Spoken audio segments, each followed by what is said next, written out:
Actualizamos la información y vamos a abordar un tema muy complicado, complejo, por cierto, de la forma de cómo se viene también tomando en cuenta por los ministerios de salud a nivel de América Latina. ¿A qué me refiero? Al dengue, señores. Y tengo unas cifras muy importantes para convertir con ustedes, porque durante enero de este año, es decir, todo el 2023, hubo reportes de casos incluso en invierno y se han registrado 11.800 casos, según el Ministerio de Salud de Argentina. Ahora, hay medidas de prevención que se han recomendado para evitar las picaduras de los mosquitos vectores de la enfermedad y desde octubre se han reportado, por cierto, 20 muertes en el país. Ahora, cuando el mosquito se alimenta con sangre de una persona enferma de dengue y luego pica a otras personas, le transmite esta enfermedad y el contagio se produce principalmente por la picadura de los mosquitos infectados, nunca una persona a otra, importante señalarlo, ni a través de objetos o de la leche materna. Pero para hablar a profundidad sobre este tema y dar cuenta también si son oportunas algunas medidas que se están tomando a nivel de la región, me voy a comunicar con el doctor Alfonso José Guzmán Suárez, infectólogo venezolano y actualmente coordinador de la unidad de infectología de la clínica Las Condes y el jefe de posgrado de medicina de la Universidad Finisterrae en Santiago de Chile. ¿Cómo está? Muy buenos días, un placer saludarlo. Hola Carmen, buenos días. Un placer acompañarlos hoy en la mañana. Me gustaría, por favor, sus impresiones y un primer balance, una radiografía sobre este tema, sobre esta enfermedad en toda la región. Definitivamente para la región, el año 2023 ha sido el peor año en la historia de dengue. Estamos hablando de que en la región hubo más de 4,5 millones de casos. De esos, más de 6,710 casos fueron graves y hubo más de 2,300 muertes por dengue. Esto viene a representar más o menos un aumento entre 2022 y 2023 del 70% del número de casos. Pero más sorprendente aún es que en estas primeras 4 semanas que llevamos del 2024, el número de casos reportados, tal como está pasando en Argentina, es un 40% mayor Ujú. que lo que pasó en las mismas 4 semanas del año 2023, lo cual anticipa que este 2024 va a ser muy malo en cuanto a dengue. Ujú. Ahora, yo quiero aterrizarlo un poco al panorama peruano, porque aquí entre las acciones fundamentales que están tomando en cuenta las autoridades es la fumigación, pero también la apertura por parte de los ciudadanos a que abren sus casas y se pueda dar también esa limpieza a fondo, porque si no abren sus casas, básicamente los mosquitos pueden permanecer en esos recipientes o pueden mantenerse ahí dentro de sus infraestructuras y lamentablemente los vectores de la enfermedad va a continuar durante todo ese perímetro. La importancia de estas medidas y otras que usted podría dar a la comunidad internacional. Vale, hablemos un poquito del vector. El vector es el Aedes aegypti. El Aedes es el mosquito que en muchos países conocemos como mosquitos patas blancas. Él tiene Ujú. un hermano que hay menos en América, un poco más hacia el norte, que es el Aedes albopictus, que se llama mosquito tigre. Se parecen mucho. Es un mosquito que vive es un mosquito doméstico o peridomiciliario. Por lo tanto, su área de cobertura es alrededor del domicilio y él suele picar a primeras horas de la mañana y a finales de la tarde. Eso ha sido históricamente. Él tiene un ciclo de vida de reproducción que desde que está el huevo hasta que él nace pasan de 7 a 10 días. Ujú. Con el calentamiento, lo que ha ocurrido es que este mosquito ha cambiado dos cosas. Su ciclo de vida es más corto y adicionalmente se alimenta más frecuentemente. Él antes se alimentaba cada 3 o 4 días y ahora se alimenta más frecuentemente. Y este fenómeno probablemente ha hecho que el número de casos aumente de manera exponencial. Sin duda, la medida más efectiva de prevención es eliminar los reservorios. Y los reservorios son esas aguas acumuladas en distintos sitios alrededor del domicilio y que a veces no son fáciles de eliminar. Y ahí está la dificultad. Las zonas donde hay menos salubridad suele haber aguas acumuladas en distintas zonas y ahí tenemos definitivamente que actuar. Luego están medidas de prevención individuales, como el uso de repelentes, definitivamente el uso de mosquiteros.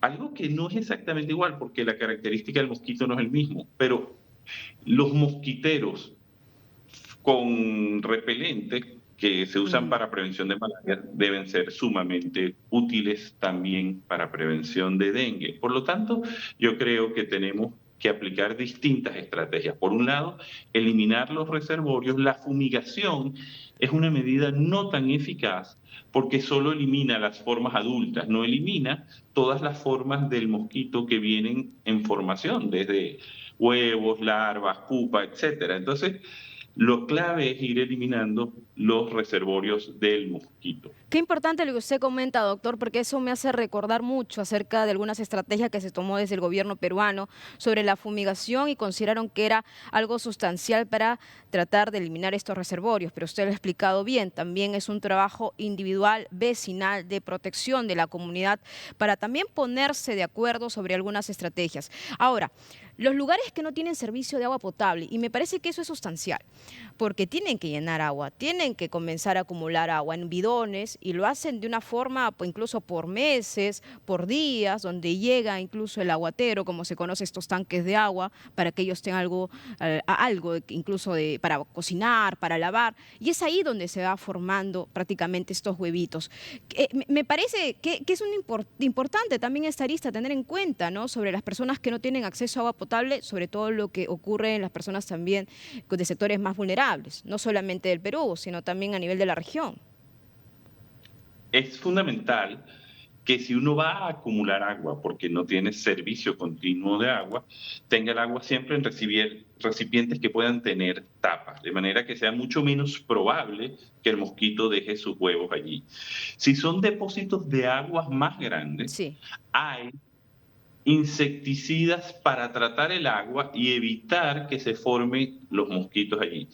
Normalmente esto debe ser distribuido por el Estado y tiene que ser a la dosis adecuada según litros de agua que se puedan acumular.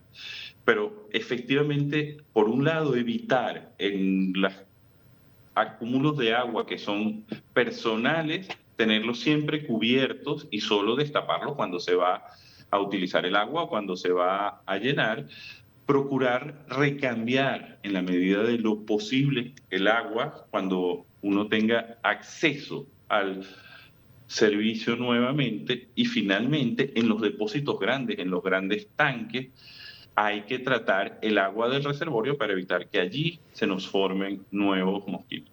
Claro, pero es que ahí precisamente está la base del problema, porque algunas autoridades, ya sea regionales, locales, incluso administración central, no dan a la población que necesita esos insecticidas y poder acumular más agua. Y es ahí básicamente donde se genera este problema, y me refiero a sectores vulnerables. Y vuelvo a lo mismo. Entonces, si no hay la disposición de las autoridades, lamentablemente van a estar expuestos siempre al dengue, y teniendo esta proyección incluso de este año. Sí, lamentablemente es así, es una responsabilidad gubernamental. La fumigación, en la cual uno ve que pasan autos fumigando el Sí. ambiente, es una medida de efecto fundamentalmente político. Realmente Ujú. genera mucho ruido, pero desde el punto de vista de prevención es una medida muy ineficaz. Ahora, Tenemos que a los reservorios y los ministerios y las autoridades tienen que caer en cuenta de que esa es la estrategia correcta. ujú. Muy bien, doctor. Solamente para terminar y redondear, porque imagino que en nuestro auditorio, los que nos están viendo en estos momentos, quieren saber alguna sintomatología, es decir, qué se siente de luego de la picadura del dengue para tenerlo en cuenta y tener algún tipo de aproximación también de la enfermedad. Ya vamos a entrar en eso solo para hablar. Hay distintas causas de qué pasó con dengue en este Sí. 2023, qué es lo que está pasando. Sin duda, y eso es algo que es verdad para la región, sobre todo para Argentina, para el norte de Brasil, para muchos países de la región, el vector ahora se distribuyó en distintos países donde antes no estaba. Adicionalmente, el fenómeno del niño que comenzó a mediados de 2023 con un aumento de las temperaturas, más lluvias, más humedad, ha hecho que aumente la proliferación de estos reservorios.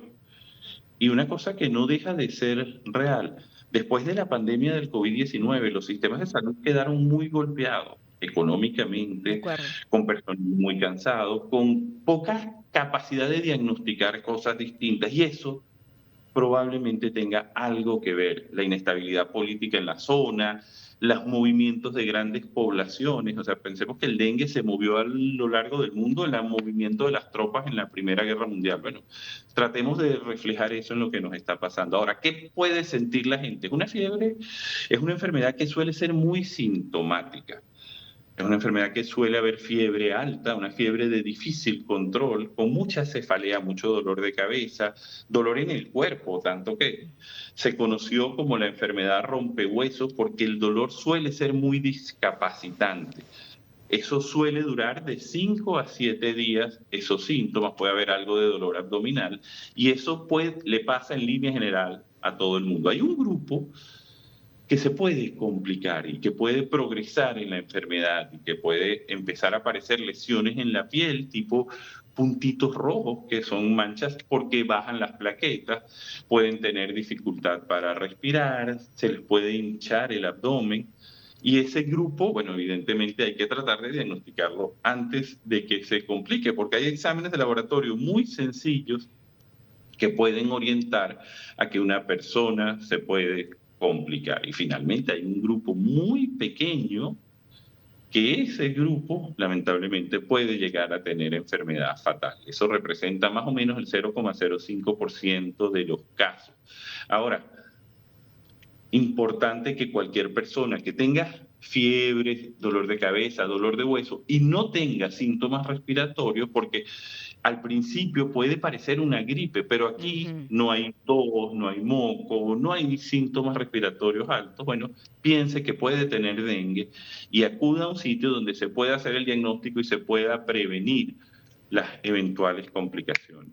Es una enfermedad que no Bien. tiene tratamiento y que el tratamiento es para mejorar los síntomas y la clave es mantener a la persona muy bien hidratada, incluso sobrehidratada. Qué Entonces, si importante. hay tolerancia Ujú. oral, esa persona con tomar bastante líquido, soluciones de hidratación, debería evitar complicaciones.